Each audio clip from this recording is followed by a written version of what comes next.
Hello and welcome to Money Mind.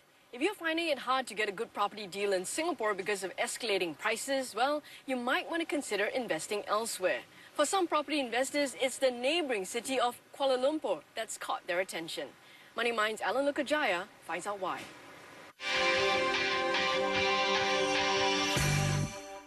With rising real estate prices in Singapore and a slew of cooling measures to contend with, property investors are increasingly looking at alternative markets for their investments, and some have been heading over to Malaysia. Familiarity is one good reason for doing so. And there are many people who go to Malaysia for holidays, for businesses. So many of them actually buy a second home in Malaysia. And of course, we also have investors going there to buy, because in KL the prices are a lot cheaper compared to Singapore prices. So we have investors going over there to buy for investment also. Within Malaysia, Kuala Lumpur has become a top choice for property investors as the city offers one of the highest average rental yields for high-rise residential properties in the region. KL also has one of the lowest average prime capital values. In 2010, the country saw residential property sales grow by some 7.2% in volume compared to 2009. And taking advantage of this opportunity is Malaysian-based developer E&O Property Development. E&O, part of Bursa-listed Eastern and Oriental Bahad, says it is seeing more investor interest in Malaysian properties. The developer came to Singapore to market its project, the St. Mary, which is mixed residential and commercial development located at an area of KL just minutes from the city centre.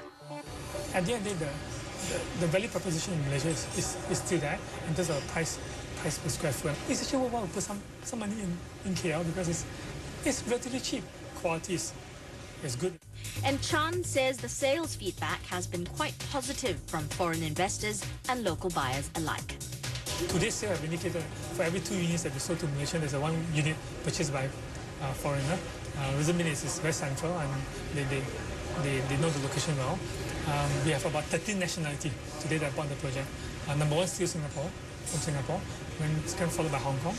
Then we have people from Japan as well, from America, British, Australians, India, China as well. According to DTZ, property rents and capital value of prime condominiums in KL has remained stable in the first quarter of this year. And preliminary figures in the second quarter this year shows that capital value of properties in KL grew 11% to 614 ringgit per square foot from a year ago. DTZ says the average price for high-end condominiums in KL is around 600 ringgit per square foot. And for higher-end condos in the Kuala Lumpur city centre area, average prices can go up to 910 ringgit per square foot. And despite signs of an oversupply in the residential segment, DTZ says the outlook for KL's property market is going to be quite exciting. Yes, generally there is an oversupply at the moment, but I think Malaysia could be going into an exciting period in the near future because the government has announced its economic transformation plan and implementing quite a few major projects as part of that plan. So if all these plans go through, then we expect to see a lot more activity, a lot more vibrancy in KL, and that will bring in a lot more demand. As part of Malaysia's economic transformation program, the government plans to improve its public transport system with the building of a mass rapid transport system in the greater KL Klang Valley area. The government also plans to transform KL into one of the top 20 livable cities in the world by 2020. They are also planning to increase the population in KL, which will translate into more demand for housing. And of course, they have other plans, to bring in more, to develop the financial sector and all the services sectors. So if all these plans come through, it means that generally there'll be an uplifting of demand, not just for commercial space, but also for residential space. For investors who are looking to gain from rental income, the obvious question is whether it will be a challenge for them to find tenants. It's not difficult. I mean, there is a good steady demand for condos for rent, and that's largely fueled by foreign investment into the country. And foreign investment is increasing, GDP is on the rise, the enrollment in international schools is on the rise, which is a very good barometer of how many expats are coming into the country. So it's not a big challenge. The tenancies that foreigners will sign up on are virtually identical to what you'd expect in Singapore.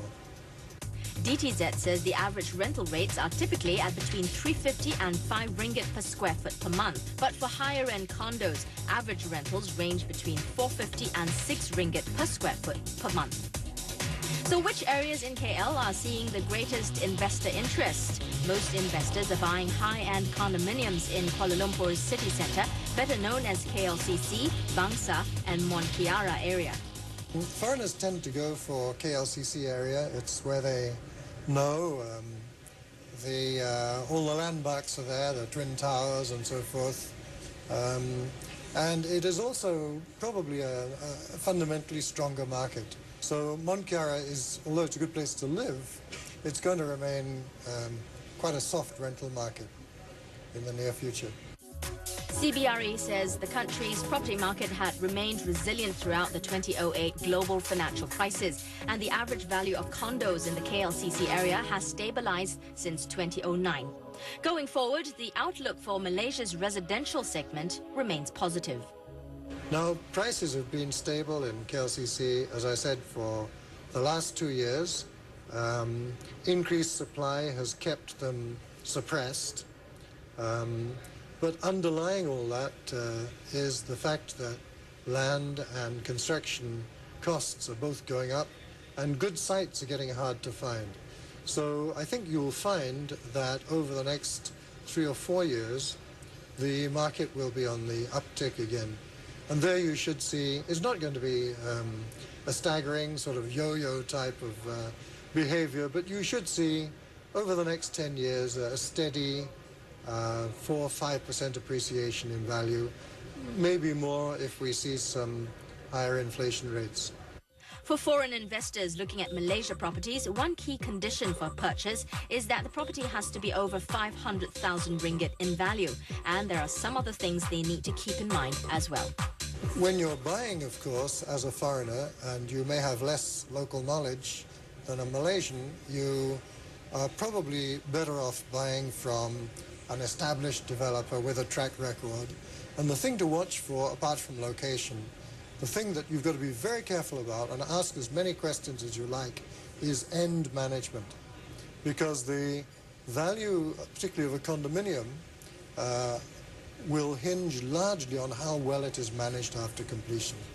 DTZ says investors will need to manage any foreign exchange fluctuations when investing in properties overseas. And it helps to have a good agent to manage the property and find tenants when they're not there.